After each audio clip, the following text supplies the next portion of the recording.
Hello મિત્રો, કેમ છો? આજે આપણે તમારા માટે એક્ઝામ પહેલાની એક દિવસની ટીપ લઈને આવી ગયા છીએ. ટિપ્સ કે તમે એક્ઝામ હોય ને એક દી પહેલા તમે શું કરવાના છો એની તમારે બધાય કાંઈ ટેન્શન નથી લેવાનું. સ્કૂલ એક્ઝામ હોય એમાંય આપણે ગમે ટોપ જ મારવાનો છે. ખાલી આ ટિપ્સ ફોલો કરજો. હાલો જોઈ લે. How to study 1 day before exams of school. એક દિવસ પહેલા કેમ તૈયારી કરી કે કાલે તમારી એક્ઝામ હોય અને પછી એક્ઝામ હોય એવી રીતના. Done. Don't worry, just follow this tips. Tension લ્યોમાં આપણે આ જ ટીપ ફોલો કરવાની છે.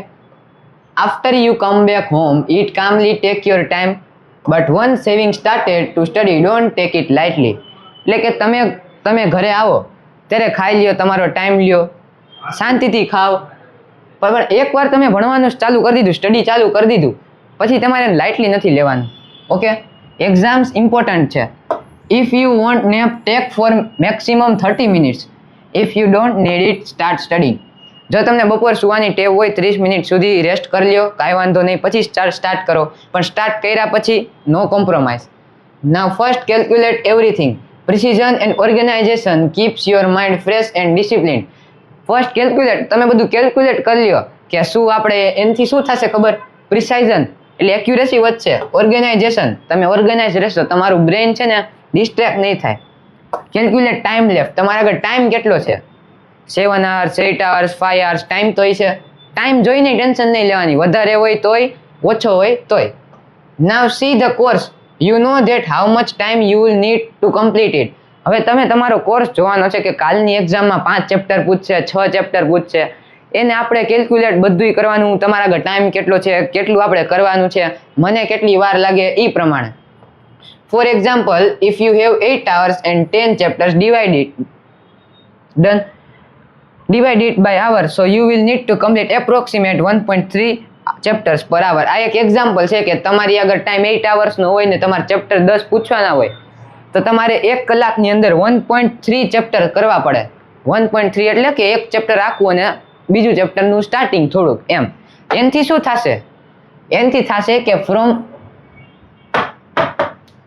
from this you will know that at what speed you have to study.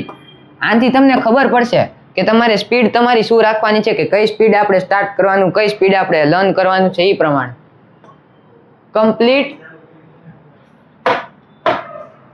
complete hard chapters topics first.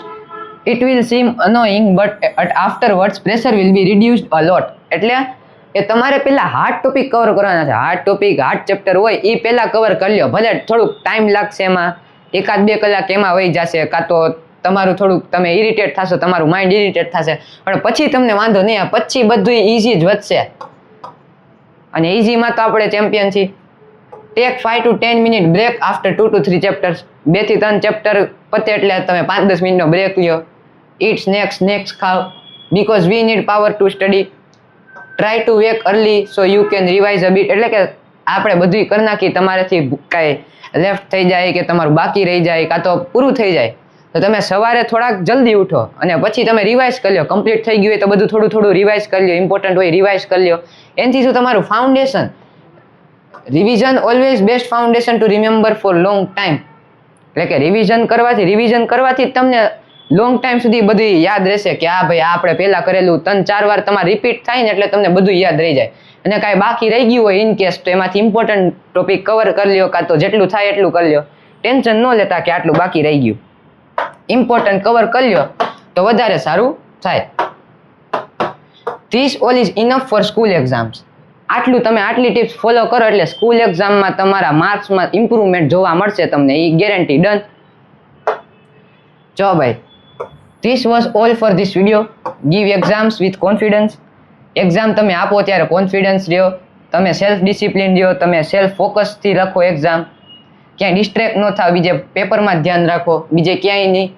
Confidence દો કે હા ભાઈ મને આવડે છે. કોન્ફિડન્સ છો એટલે તમારા 1-2 માર્ક એમને વધી જશે. જોજો, નોટિસ કરજો. Believe in yourself because શ્રદ્ધાવાન લભતે જ્ઞાનમ, he who has faith attains knowledge. આ તમારે યાદ રાખવાના હતા ટિપ્સ. આ એક્ઝામ પહેલા ટિપ્સ ફોલો કરજો, તમને ઇન્ક્રીમેન્ટ મળશે જરૂરથી. Okay, done, by.